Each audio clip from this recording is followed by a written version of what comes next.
Doctor Bhimrao Ambedkar साहब किए, महात्मा गांधी जी किए, लेकिन वो लोग राजनीतिक किए। अभी के नेता लोग कूटनीति करते हैं। हर कुछ रहते हुए फिर भी आज हम पीछे हैं। क्योंकि एक बार लालू यादव बोले थे जी सभा में, सदन में बोले थे कि हमको स्मार्ट सिटी नहीं, हमको स्मार्ट गांव चाहिए। तो स्मार्ट गांव के लिए अपने हक के लिए लड़ना होगा, आप सबको अपना आवाज उठाना होगा।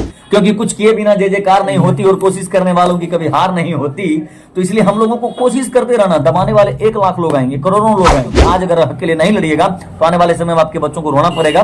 तो इसलिए ऐसा नहीं हो कि हमारे पूर्वज जो किए हम उसको करेंगे। हम गुदरी में भी लाल होता है जी। अगर हमारे जैसे आपके जैसे गरीब घर में कोई ऐसा लगे कि जो सच्चाई को आवाज उठा रहा है, जो गरीब मजदूरों के लिए लड़ता है, तो उसको दबाने के लिए लाखों करोड़ों लग जाता है। सत्य परेशान हो सकता है लेकिन वो पराजित नहीं हो सकता है। तत्क्षण के लिए, कुछ पल के लिए, कुछ दिनों के लिए सत्य परेशान हो सकता है लेकिन सत्य पराजित नहीं होता है। तो हमारी समाज जो है, समाज के बारे में क्या कुछ कहा जा सकता है, लेकिन क्यों आज हमारे बिहार में, आज बिहार की बात जहाँ तक की जाए, बिहार की शिक्षा व्यवस्था की हम बात करें तो कहीं ना कहीं पूरे भारत का जो शिक्षा व्यवस्था है उससे सबसे ज्यादा खर्च बिहार में शिक्षा व्यवस्था पे की जाती है।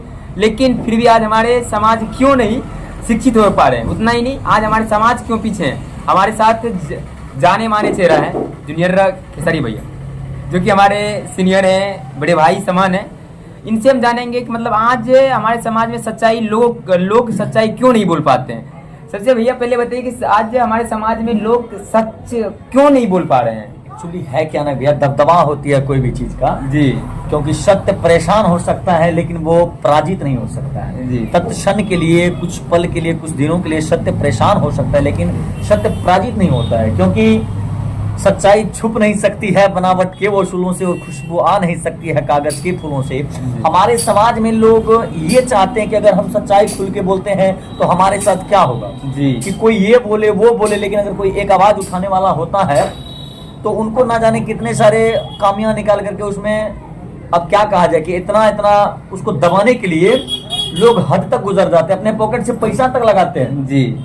कि जो आवाज उठाने वाला होता है गुदरी में भी लाल होता है जी। अगर हमारे जैसे आपके जैसे गरीब घर में कोई ऐसा लगे कि जो सच्चाई को आवाज उठा रहा है, जो गरीब मजदूरों के लिए लड़ता है, तो उसको दबाने के लिए लाखों करोड़ों लग जाता है। क्योंकि हमारे बिहार में लोग जब कोई आगे बढ़ता है तो उसका मतलब कि हाथ नहीं खींचता, उसका पैर खींचता है जी। आज हमारे समाज में अब दबे कुचले गरीब मजदूर की आवाज कौन उठाएंगे, जो उनके साथ वंचित परिवार है, जिसका शोषण किया जा रहा है। सबसे तो बड़ी चीज ये है कि विकास भाई अभी के समय में जिनको कि हम चुनते हैं, चाहे वो कोई भी हो, चाहे वो हमारे मुख्यमंत्री हो, हमारा उप मुख्यमंत्री हो, सब अपने लिए जीता है जी।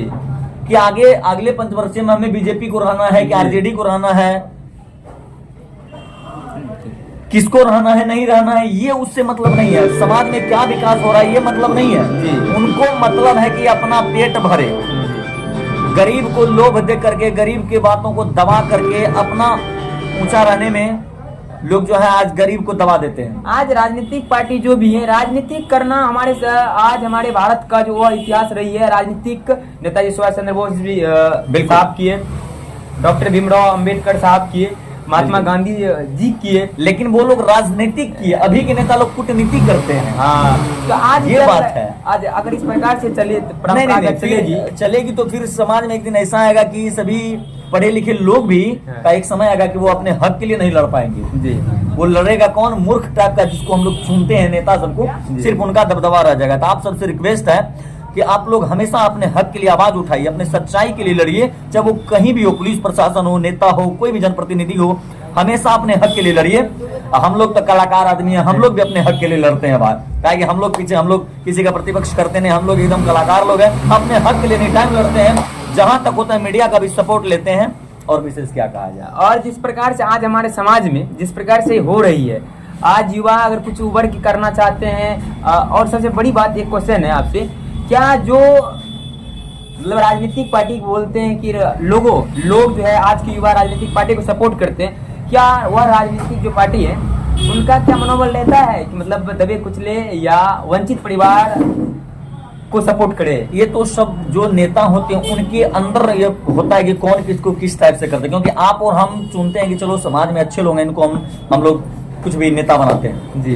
तो उनके नेता बनने के बाद उनका बिहेव कैसा होता है, जो समाज के एक गरीब आदमी का एक वोट से कोई नेता बनता है जी। फिर उनका अब मनोभाव क्या रहता है कि इसके बाद हम वो किस भाव से देखता है जी। ये उनके अंदर डिपेंड करता है कि वो कैसा करते हैं, क्योंकि हम तो नेता को चुने हैं अच्छे जान के, जी। लेकिन वो हमारे साथ क्या कर रही है उस नेता के ऊपर डिपेंड करता जी। है। हमेशा उनको चाहिए कि अगर हमें गरीब, क्योंकि अमीर सिर्फ थोड़ी नेता को चुनता है, जी नहीं, सभी वर्ग के लोग चुन करके एक नेता को तैयार करते हैं, एक प्रधान को तैयार करते हैं। तो हमेशा उनको चाहिए कि हमारे गरीब मजदूर को जितना हक हो उसे हक से रूबरू करवाएं, उनका हक उन तक पहुंचाने का काम करें। और आज के युवाओं को आप क्या संदेश देंगे, मतलब क्या संदेश देना चाहेंगे कि मतलब हमारे समाज एक सही मार्ग पे चले? सही मार्ग पे चलने के लिए हम कहेंगे पेशेंस रखिए और हमेशा अपने हक के लिए लड़िए, चाहे वो किसी भी क्षेत्र में हो, किसी भी परिस्थिति में अपने हक के लिए लड़िए, क्योंकि आज अगर हक के लिए नहीं लड़िएगा तो आने वाले समय में आपके बच्चों को रोना पड़ेगा। तो इसलिए ऐसा नहीं हो कि हमारे पूर्वज जो किए हम उसको करें, क्योंकि हम लोग युवा पीढ़ी के लोग हैं, हमेशा हम लोग अपने सोच से करेंगे जी, क्योंकि कुछ किए बिना जय जयकार नहीं होती और कोशिश करने वालों की कभी हार नहीं होती। तो इसलिए हम लोगों को कोशिश करते रहना। दबाने वाले 1 लाख लोग आएंगे, करोड़ों लोग आएंगे, जी। लेकिन डरना नहीं है। अगर ऐसे डरते महात्मा गांधी आज हमें आजादी नहीं मिलती, अगर सुभाष चंद्र बोस डरते तो आज जाकर के वो नहीं कहते कि तुम मुझे खून दो मैं तुम्हें आजादी दूंगा। जी। अगर वो सिर्फ अपने बारे में सोचते। तो हमेशा ऐसे लोगों को, मतलब गरीब मजदूर को हमेशा अपने हक के लिए लड़िए। परेशानी आएगी, तत्क्षण परेशानी आएगी, लेकिन आपको दबाने वाला फिर कोई नहीं होगा। इसलिए आवाज उठाना सीखिए समाज में, तब जाकर के आप शान से अपना सर ऊंचा करके रख पाएंगे। बाद में क्या आप क्या सोचते हैं, अपने समाज को एक अच्छी दिशा में ले जाने के लिए तमाम तरह की अगर कोशिश की जाती है, अगर आप 1% भी अगर आप अपने समाज को विकास की ओर ले जाने में अगर कोशिश करेंगे तो कल हमारी समाज, आज वह स्मार्ट गांव, स्मार्ट सिटी जैसे हमारे बिहार में हर कुछ रहते हुए फिर भी आज हम पीछे हैं। क्योंकि एक बार लालू यादव बोले थे सभा में, सदन में बोले थे कि हमको स्मार्ट सिटी नहीं, हमको स्मार्ट गांव चाहिए। तो स्मार्ट गांव के लिए अपने हक के लिए लड़ना होगा, आप सबको अपना आवाज उठाना होगा। ऐसा नहीं कि कोई कुछ बोल रहा है, जी नहीं, आपको लड़ना होगा। एकता में बल है। जो सत्य के राहों पे चले, जो आवाज उठावे, उसका साथ देना होगा, तब जाकर के हमारा ये समाज सुधरेगा, तब जाकर के हम लोग का सर फक्र से ऊंचा रहेगा। बाद में क्या आप क्या सोचते हैं, आपके लिए पूरी वीडियो हमने लगातार कोशिश की, बाद में क्या आपका अपना समय देने के लिए बहुमूल्य समय देने के लिए बहुत धन्यवाद। हम बैठे हुए हैं दुकान पे आए और ऐसे भाई हमारे हैं, बातचीत हमेशा आवाज गरीब मजदूरों के लिए उठाते रहते हैं और जहां तक होता है पत्रकारिता करते हैं अपने रिक्श लेकर के। तो आप लोग सपोर्ट करिए ज्यादा से ज्यादा और इस चैनल को भी, इस पेज को भी फॉलो करिए ज्यादा से ज्यादा और भाई को प्यार दुलार देते रहिए और हमेशा सत्य के लिए लड़ते रहिए। जय हिंद।